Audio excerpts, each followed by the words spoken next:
estamos em guerra, né? Está dizendo, né?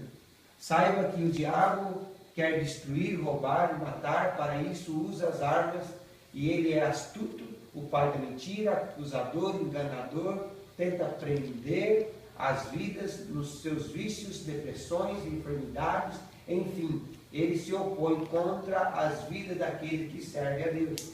Precisamos vigiar, mas não esquecendo que a vitória já é nossa pelo sangue de Jesus.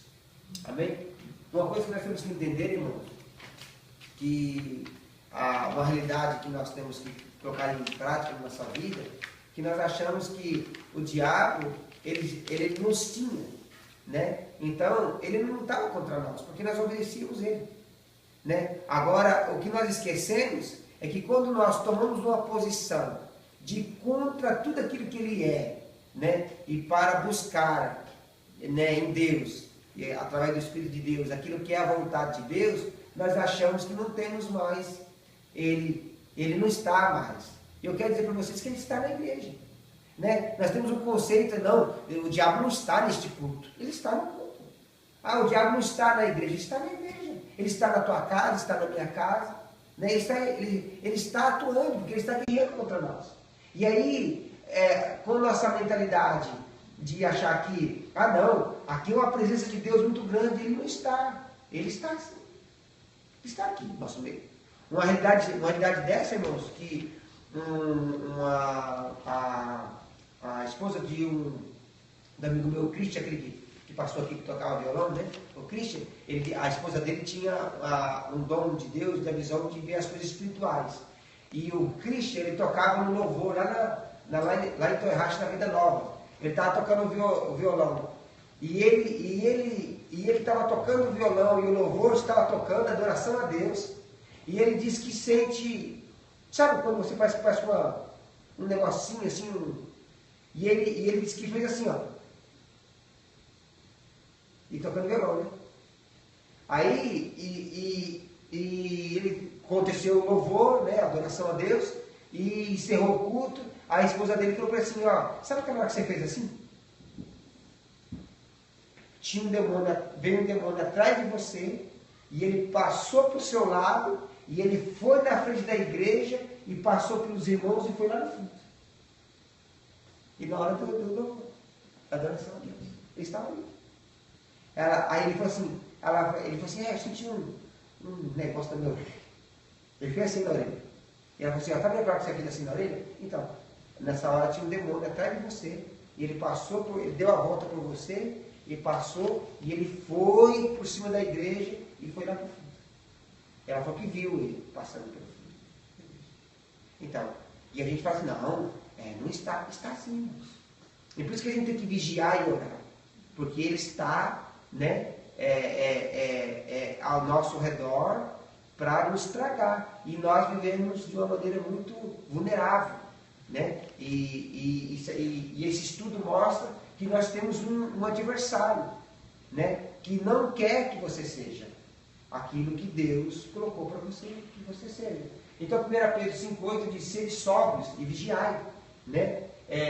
O nosso adversário, ele já mostra quem é, ele já aponta quem é. O nosso adversário é o diabo. Ele anda em redor, rugindo como um leão e procurando a quem possa tragar, a quem ele possa pegar. Então o que nós temos que colocar o quê? Que a Bíblia traz que ele emite um som de um leão.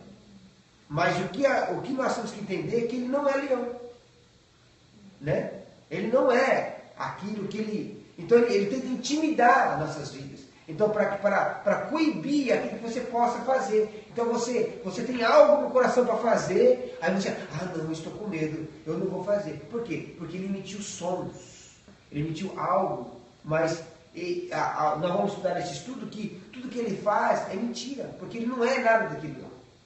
Então ele ruge como leão, né? Ruge como leão, mas ele não é leão, porque nós entendemos quem é o leão. Leão é Jesus Cristo, ele é o leão da tribo de Judá, né? Então ele é o leão da tribo de Judá, né? E uma coisa muito bonita que eu acho da parte de Jesus é que ele é o cordeiro imaculado de Deus, mas ele é o leão da tribo de Judá. Então, o que eu entendo isso? Eu entendo assim, que para nossa salvação ele é um cordeiro, né? Que foi morto e ressuscitou. Mas para nosso adversário ele é o leão. E que vai esmagar o leão, né? Vai esmagar o nosso adversário. Então, por isso que eu vejo assim, uma bonita da parte de Jesus Cristo, que ele é o leão, aquele que vai tragar, né? Tudo aquilo que é contrário e vai nos defender, né? Diante desse mundo espiritual, que nós não vemos e não temos poder contra esse mundo espiritual, se nós não buscarmos e revestirmos de Deus, né? Da palavra de Deus, da pessoa de Jesus Cristo em cada um de nós. Então 1 Pedro, agora o versículo 1 Pedro 5,9 diz: o qual resistir firmes na fé, sabendo que os mesmos sofrimentos estão cumprindo entre os nossos irmãos de todo o mundo. Nós temos essa realidade, não temos? Nós temos passado aqui, nos dias de missões, nossos irmãos em vários países que são fechados, que estão perseguidos, né? Então, o que o diabo está fazendo? O diabo quer afogar isso daí. Ele não quer nenhuma manifestação de Deus em lugar nenhum, né? Então, ele usa, né? Ele usa pelo consentimento que Deus dá, porque nós sabemos que a palavra de Deus diz que toda autoridade é constituída por Deus. Então, Deus permite certas coisas que aconteçam, né? Mas o diabo, a vontade dele é matar todos nós, né? Nós vemos isso, que aconteceu isso no período dos apóstolos. E aí nós vemos o quê? O que nós temos que entender como povo de Deus a respeito do nosso adversário é que o diabo, ele mudou de estratégia. Ele mudou, né? Na época dos apóstolos, ele matava os cristãos e colocava os cristãos nas arenas, era comido para os leões, eram enforcados, eram apedrejados, eram crucificados, eram mortos à espada, era degolado. Mas o que ele viu? Ele viu que todos iam para o céu. Agora o diabo, ele usa mais da sua inteligência no sentido que nós temos uma consciência que vamos para o céu, mas espiritualmente nós estamos indo para o inferno. Essa é a realidade da igreja. Então, por isso que a igreja, hoje, ela tem que se voltar, né, para as raízes. A igreja tem que voltar hoje para a certeza que nós temos um novo nascimento, né, por causa disso. Porque tem muitas pessoas dentro da igreja que estão convencidas de que são, e na verdade não são. Por quê? Porque o diabo está tratando da sua mente. Não dá mais um passo do que o pastor está dizendo, porque você já é. E na verdade não é. Na verdade a pessoa tem um entendimento de que é salvação, mas a salvação não tem descido aqui ainda. E não tem gerado aquilo que a palavra de Deus diz que gera. Só está aqui ainda. Então muitas pessoas estão com a salvação e com o entendimento de Deus aqui. E o diabo tem bloqueado isso, e as pessoas têm se contentado com isso, achando que assim já está bom. Uma vez por semana eu indo para a igreja, ouvindo o sermão, né? E eu já estou lá dentro do reino de Deus, e o dia que eu fechar os meus olhos eu estou, né? E o diabo tem colocado isso, e as pessoas têm se conformado com isso, né? Tem se conformado de que se eu não tenho lutas e não tenho dificuldade neste mundo, eu sou do Senhor Jesus Cristo. E nós vemos que a realidade da Bíblia, a palavra de Deus, não é essa. Todos nós fomos chamados para sofrer, a igreja sofreu, a igreja sempre foi perseguida, todos nós, né, passamos por tantas dificuldades, tantas tribulações, e nós entendemos que nós estamos no centro da vontade de Deus. O que o diabo tem feito? Ele tem trazido para muitas famílias, muitas pessoas, paz, prosperidade para as pessoas, e as pessoas estão deixando a vida de lado. E aí Jesus mesmo disse, é muito difícil um rico entrar no reino do céu, porque uma pessoa que está muito confortante neste mundo, como que ela pode dar ouvido para a palavra de Deus? E o diabo tem feito isso na vida de cada uma das pessoas. Tem que trabalhar dentro da igreja, e as pessoas não têm se desenvolvido como devia se desenvolver, não têm crescido espiritualmente como deveria de crescer. Tem pessoas que estão estagnadas desde o mesmo dia que ela entrou na igreja, pode passar 10, 20 anos, ela está na mesma situação. Ela não cresceu nada. Todos os desafios que Deus deu para ela parou em todos os desafios. E Satanás está reinando, né, dentro das igrejas. Eu li um texto com o Monius que diz, no capítulo de Apocalipse, capítulo 7, que diz, a partir do capítulo 3, versículo 7 em diante, que diz, né, o Espírito de Deus falando para a igreja de Filadélfia, e ele diz que a igreja é pequena, que a igreja tem pouca força, mas não tem negado o meu nome. E o que ele fala depois do versículo seguinte da sinagoga de Satanás?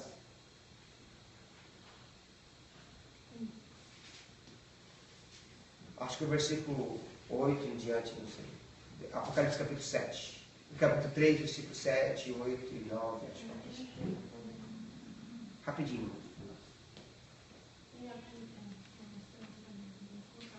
Pode falar, amor. He aquí yo entrego de la sinagoga de Satanás a los que se dicen ser judíos y no lo son, sino que mienten. He aquí yo haré que vengan y se postren a tus pies, y reconozcan que yo te he amado. Então, o Espírito de Deus dizendo que existe ser sinagoga de Satanás. Tem gente, tem igrejas que dizem que são do Senhor Jesus e não são. Tem pessoas que dizem que são do Senhor Jesus e não são. Né? O próprio Espírito de Deus está olhando e está vendo que existe igrejas que são sinagoga de Satanás. Né? Faz mais a vontade do diabo que da vontade de Deus.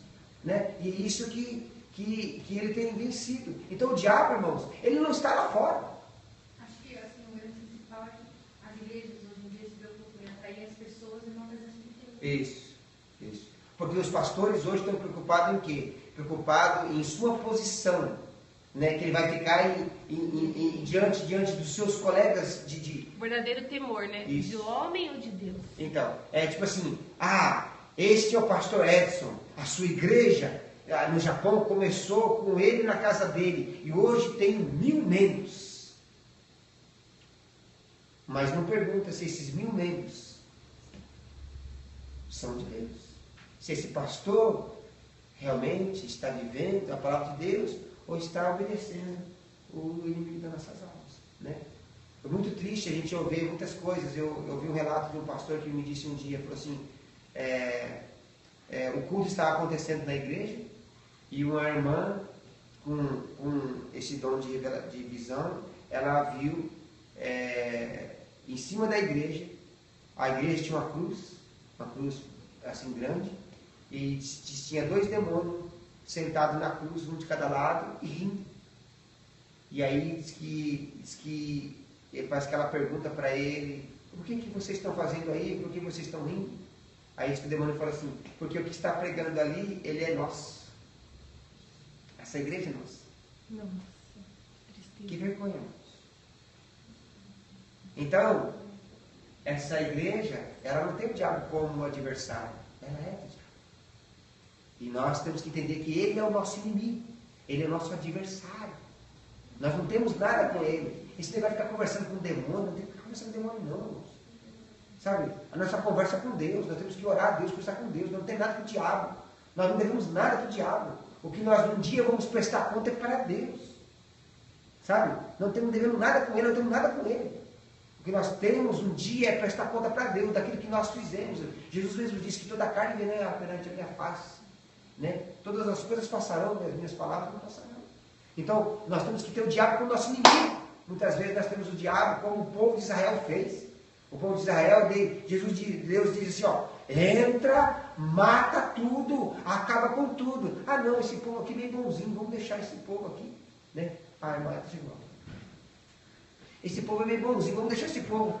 Né? Então, o que acontece? Nós vamos deixando, né? E vai nos dar problema depois.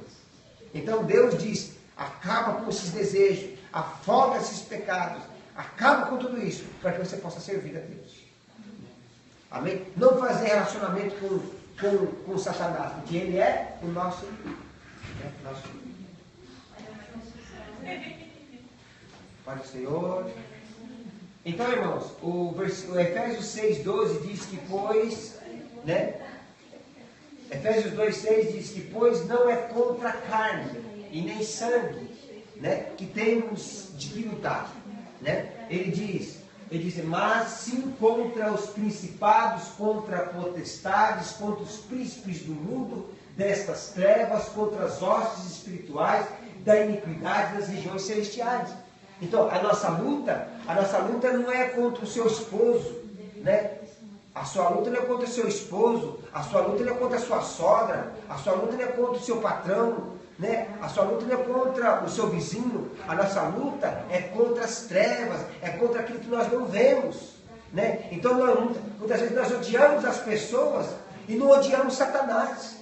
Nós temos que ter repúdio de Satanás. Nós temos que falar assim, Satanás é sujo, Satanás ele é astuto e nós não podemos brincar com isso, né? Nós sabemos, irmãos, uma coisa, nós podemos ter, né, 30 anos de vida, nós podemos ter 40 anos de vida, nós podemos ter 60 anos de vida, ou talvez nós podemos ter 90 anos de vida, mas Satanás tem 6.000 anos de experiência humana. Ele só olhar para mim, ele sabe o que eu estou pensando.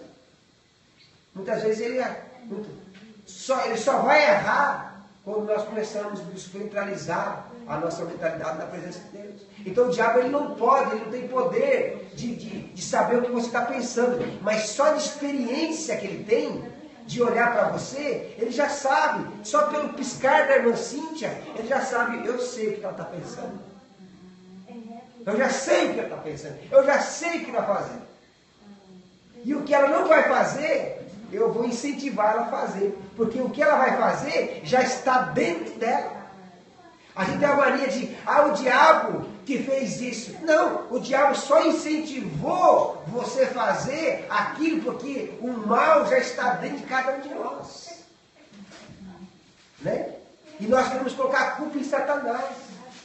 Na verdade, nós temos que vigiar, porque o mal, além dele ser o adversário, nosso adversário, o mal também somos nós. Nós temos uma natureza caída e pecaminosa e que é contra a vontade de Deus.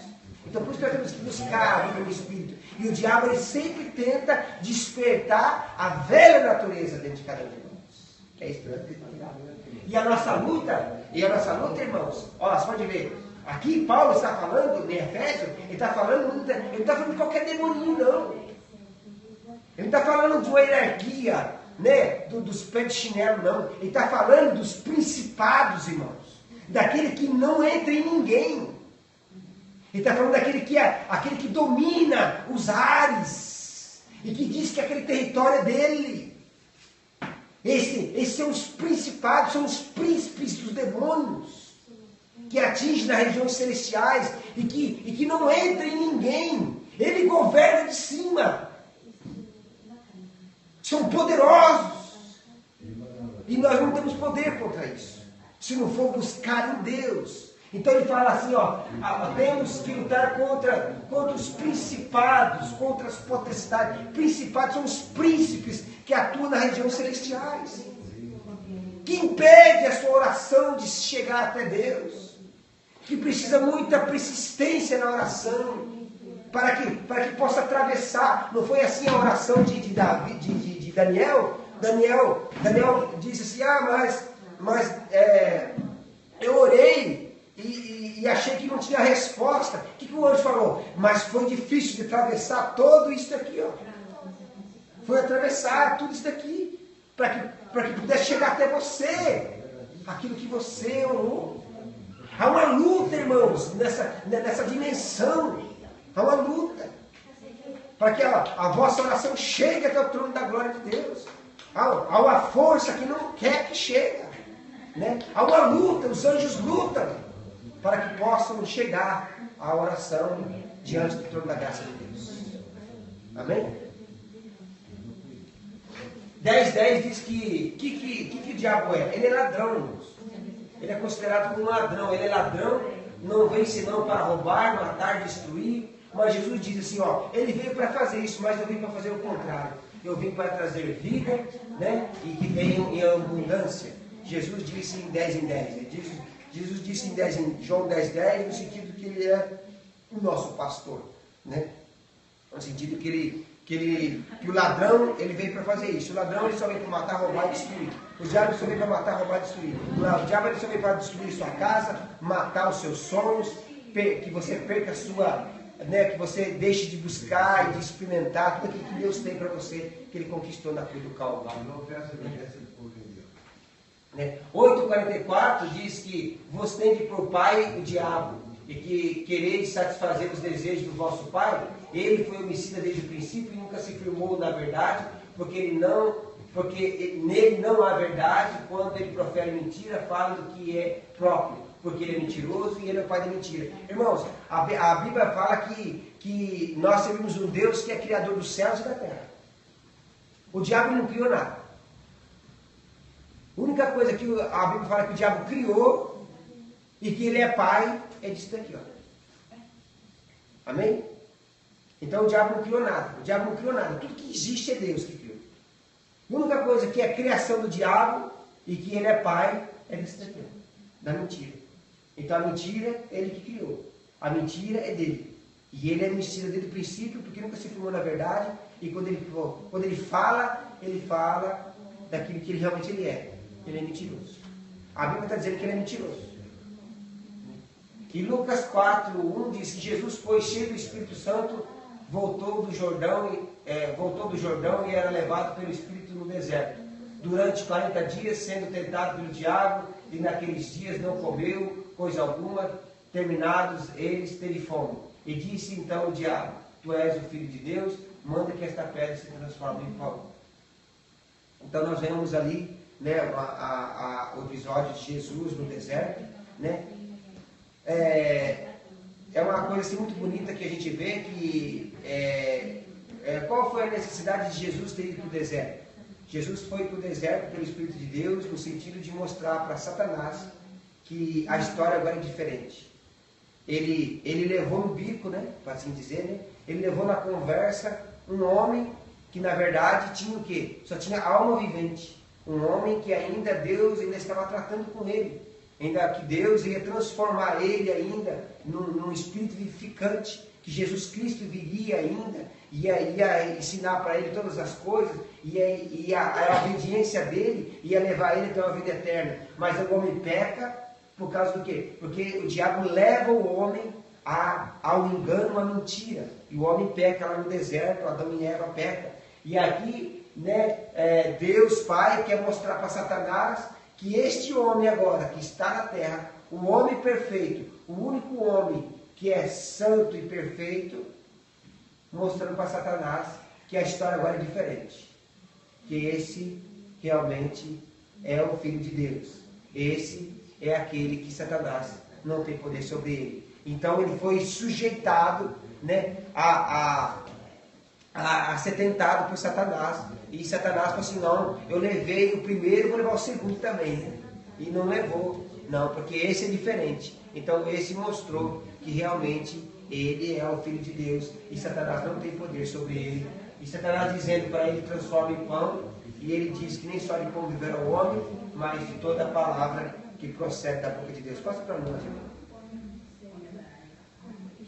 Sabe, irmão, essa parte de quando o diabo fala para Jesus transformar em pão, eu acho tão bonito, porque Jesus, ele não vai fazer o que o diabo pede, porque o que o diabo pede é contra a vontade de Deus, né? E uma coisa linda que nós aprendemos desse texto, né, é que na verdade nós vimos um Jesus que ele não é egoísta, né? Eu aprendo isso nesse texto. Quando o diabo fala para transforma essa pedra em pão, por que Jesus não transforma a pedra em pão? Porque Jesus nunca comeu sozinho. Jesus sempre queria partir, né? Então Deus é um Deus tão amoroso e bondoso que o que ele come, ele quer repartir. Então nós vemos nesse texto que ele falou: transforma essa pedra em pão e coma. O propósito é que Jesus não veio para fazer sua vontade. Mas o que eu acho lindo é que Jesus, a maior necessidade e a vontade de Jesus, que ele quer fazer, é partir. Ele não tem alegria simplesmente egoísta, só para ele. A vontade de Jesus é que ele coma o pão, e também que você coma o pão, que outro mundo come o pão, que todos nós comemos o pão, e que todos nós regozijamos e se alegramos em Deus, sabendo que Deus nos sustenta e nos dá o pão nosso de cada dia, né? Eu vejo assim, uma coisa linda desse texto, que Jesus não é um Deus egoísta. Ele olhou, não viu ninguém para partir o pão. Ele falou: então não vou comer pão também não. Né? Então não vou comer pão também não. Uma que era contra aquilo que ele veio fazer. Ele não veio fazer a sua vontade. Ele veio fazer a vontade do Pai que veio enviar, né? E ele diz que não só de pão viverá o homem, isso está em Deuteronômio, né, no Velho Testamento, no livro da lei, né? E Lucas 13:11 diz que estava uma mulher que tinha um espírito de enfermidade há 18 anos e andava encurvada e não podia de modo algum endireitar-se. Né? Esse episódio do versículo 11, 15 e 16 de Lucas mostra aquela mulher que era escravizada, né? 18 anos pelo Satanás. Então Satanás coloca um jugo sobre as pessoas e as pessoas mendigam, irmãos. As pessoas ficam mendigando, as pessoas ficam sofrendo, porque ele coloca cangas pesadas em todas as pessoas. É que nem fardos que as pessoas não conseguem nem carregar. As pessoas estão arrastando esses fardos.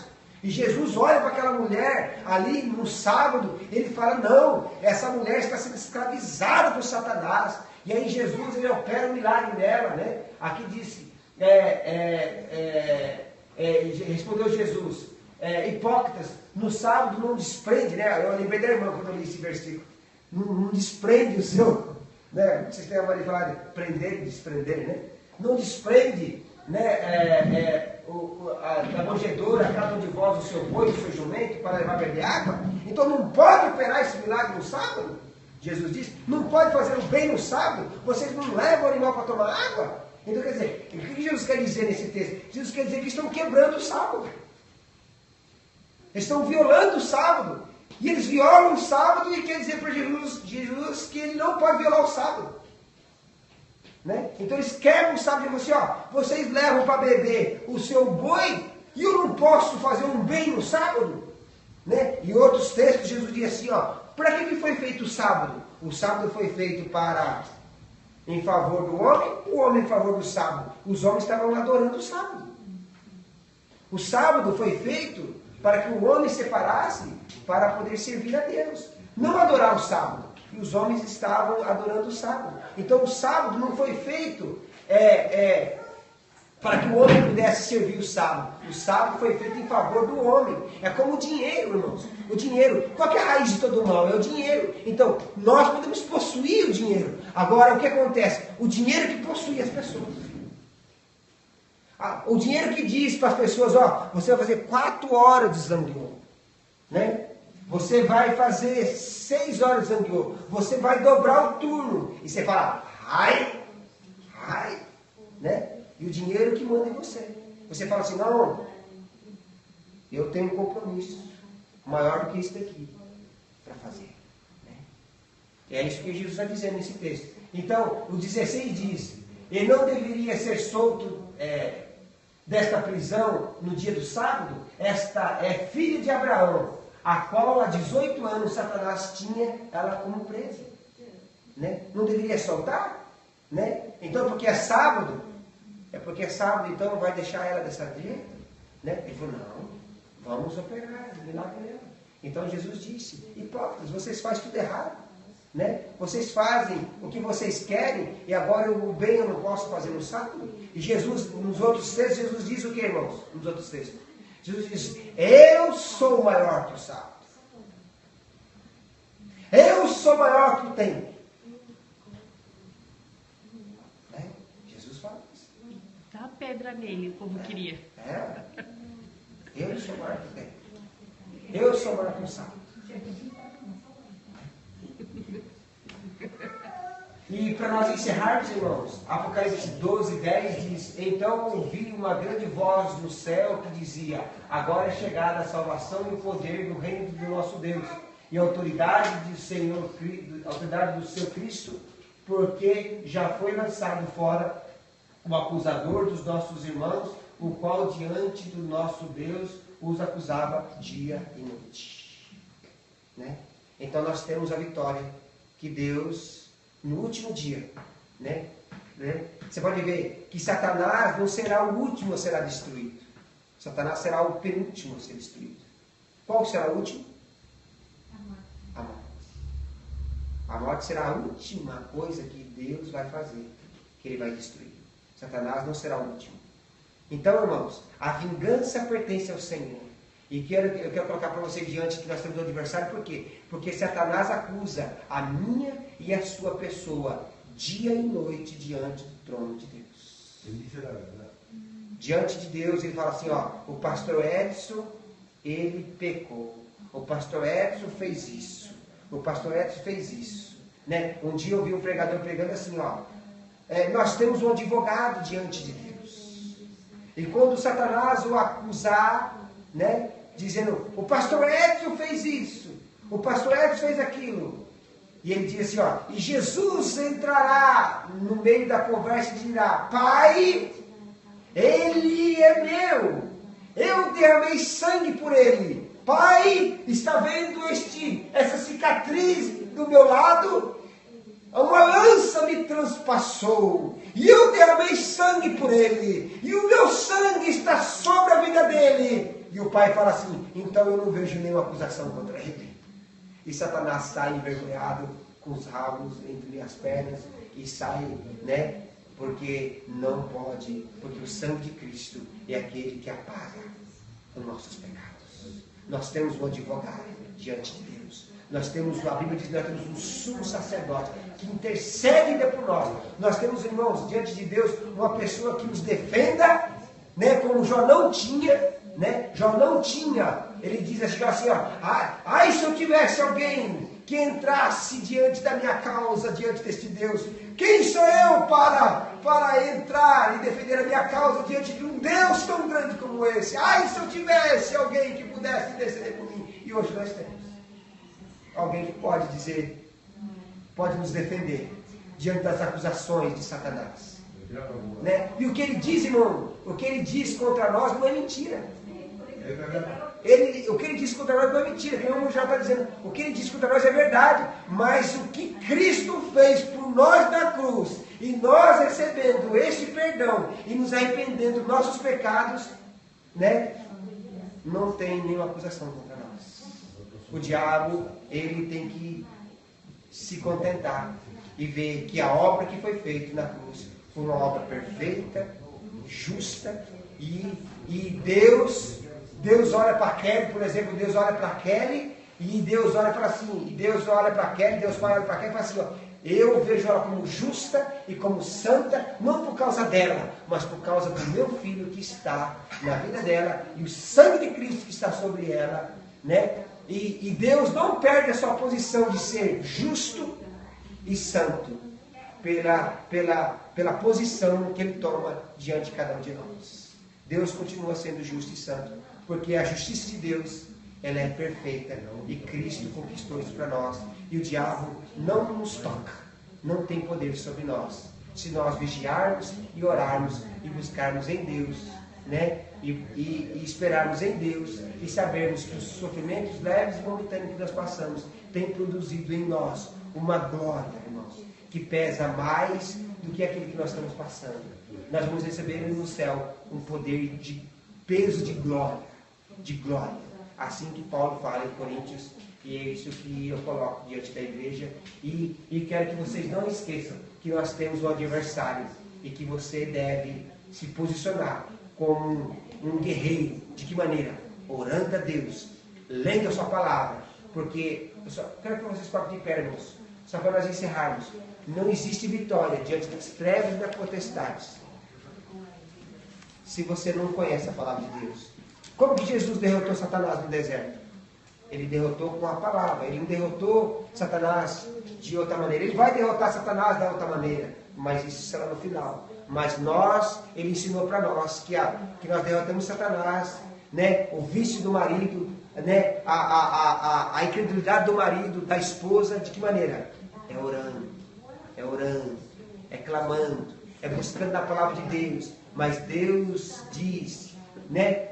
Eu quero encerrar com o versículo capítulo 7 de Coríntios, que diz assim, ó, que não é Deus que diz, Senhor que diz, mas eu que digo, que se você orar pelo seu esposo, que ele não é, né? Deus usará misericórdia e salvará ele também, né? Então estenderá aquilo que estendeu por você, estenderá por ele também. É uma promessa de Deus para cada um de nós, nos nossos tempos e na nossa vida.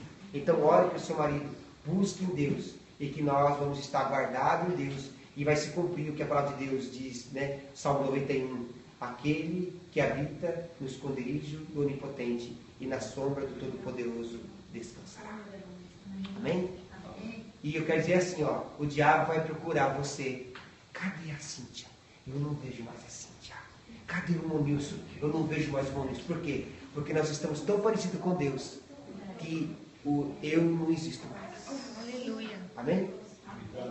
Vamos orar? Deus de toda graça e misericórdia, colocamos diante do Senhor.